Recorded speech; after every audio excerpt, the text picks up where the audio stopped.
Oi gente, sejam bem-vindos ao meu canal. Hoje a gente vai dar continuidade à sessão Curiosidades. Nós vamos falar sobre rádio, ou melhor, radioteatro. Pois foi nesse formato que muitos artistas começaram as suas carreiras e depois migraram aos palcos teatrais.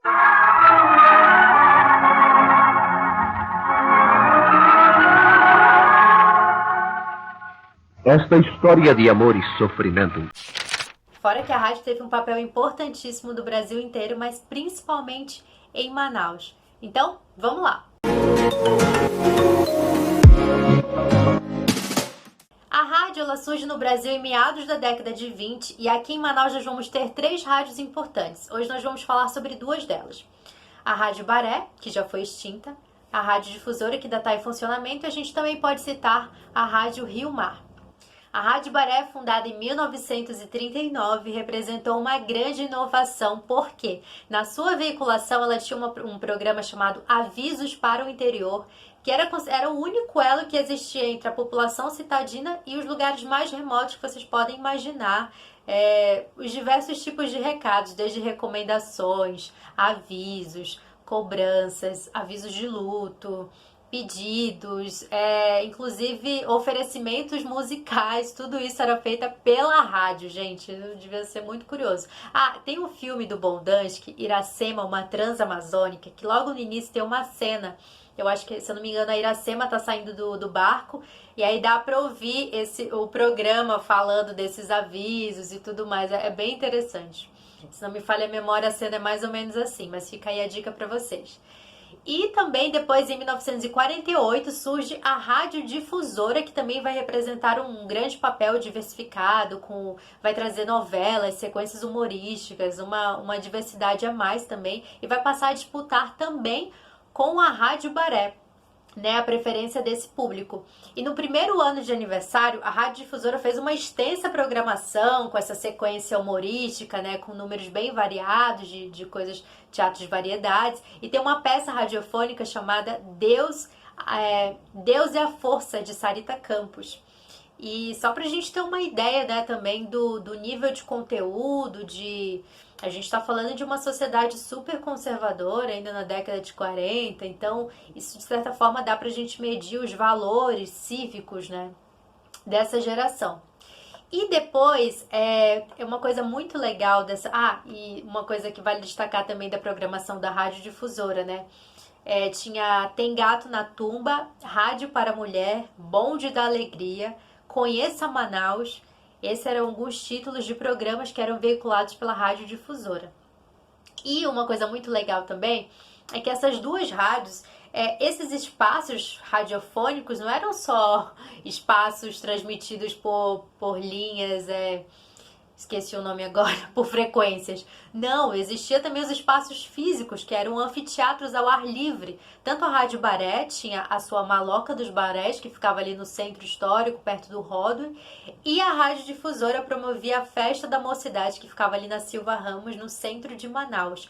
E todas elas tinham uma programação com festivais, traziam nomes consagrados, não só da cidade de Manaus, mas também consagrados nacionalmente, para vocês terem uma noção do peso, né, dessas rádios, como Emilinha Borba, Jair Adriane, Jair Rodrigues, Altemar Dutra, Calbi Peixoto e muitas outras personalidades também passaram por esses palcos. E essas 2 emissoras também tinham seu cast de associados, o seu próprio elenco de atores, atrizes e músicos também. Ou seja, esses atores, eles recebiam uma pequena verba, né? Era como se fosse um trabalho de fato, né? Algum tipo de remuneração. Nem sempre era um elenco fixo, mas existia uma grande enaltação pelos jornais, né? Falando sobre, olha, o nosso cast de associados, o maior, o melhor, o teatro ao vivo, venha ver a programação. Então isso era muito exaltado. E nesses espaços eram apresentadas peças de teatro, festivais musicais e uma programação bem diversa mesmo, teatro de variedade, shows e tudo mais. Foram 2 espaços fundamentais que a gente tinha na cidade de Manaus. A gente não tinha tantos assim, por isso mesmo foram espaços alternativos aí para a população frequentar. Falando dessa coisa de exaltar os artistas, né? Sobre a Rádio Baré, por exemplo, no Jornal do Comércio de 1955 tem uma notinha que fala assim: A única estação amazonense que apresenta todos os dias programas ao vivo, com o melhor elenco da rádio teatro, o mais numeroso cast de cantores do Amazonas. Ou seja, né? Toda uma notoriedade para esses artistas. Falando sobre a rádio, tem 2 programas infantis que talvez os seus pais de repente já tenham ouvido em algum momento. Do Titio Barbosa, né, que era o programa apresentado na Rádio Rio Mar, que era o teatro infantil.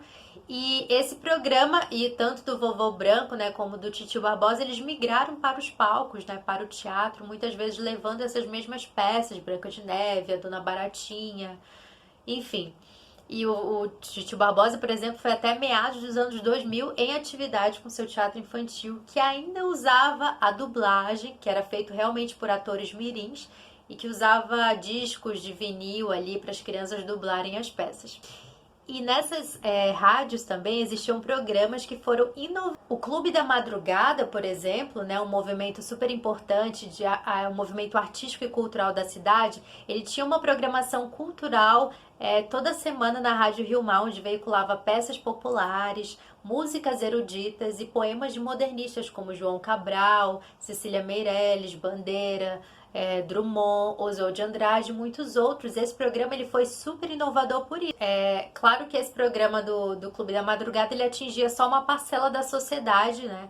Ele também contava com entrevistas com artistas locais e convidados ilustres, mas ele talvez fosse considerado o pensamento um pouco mais elitizado, porque ele só atingia realmente esse público, né, que curtia isso, porque foi o primeiro momento que a população começou a ter contato com esse conteúdo aí, né, que começou na semana de 22, mas chegou bem tardiamente em Manaus. E um outro programa também que foi bem diferencial foi pela Rádio Baré, que foi o programa Cantores da Bossa, que foi o primeiro programa de rádio a passar a transmitir as músicas de bossa nova, né? Esse gênero genuinamente brasileiro começou aí pela Rádio Baré. E foi quando a gente começou a ter contato com esse conteúdo. Mas existiam também programas voltados para a juventude, como a Voz Secundarista, pela União Secundarista dos Estudantes, mas que também, por mais que representasse essa voz da juventude, acabava que também era num formato um pouco conservador, não tinha nada de grande transformador assim. Isso só vai mudar lá na década de 60, quando esse nome vai ser transformado para Panorama, e esse programa ele acaba recebendo outras pessoas, outros artistas da época, como Aurélio Miquiles, que é cineasta, como foi a professora e pesquisadora Neide Goldin, a Cláudia Silva, uma atriz e professora também que passou pelo TESC, e várias outras pessoas, gente, sobrinho de governador e muitos outros. Bom, gente, então é isso. Eu espero que vocês tenham gostado. Isso foi importante para a gente entender a participação das rádios, o papel importante desse veículo como pensamento simbólico dentro de uma sociedade e também na promoção de espaços físicos, de lazer, de entretenimento, de comunicação, de formação de valores, valores coletivos, valores individuais, de certa forma. E como o pensamento artístico ele vai se transformando ao longo das décadas e como essas programações elas foram importantes também para insetar novos conteúdos na cidade, para os artistas, um lugar também de intercâmbio, de troca, enfim. Eu espero que vocês tenham gostado. Se vocês tiverem alguma dúvida, escreve aqui nos comentários, sugestões também de vídeos, de conteúdo, escreve aqui. E a gente se vê numa próxima e até lá!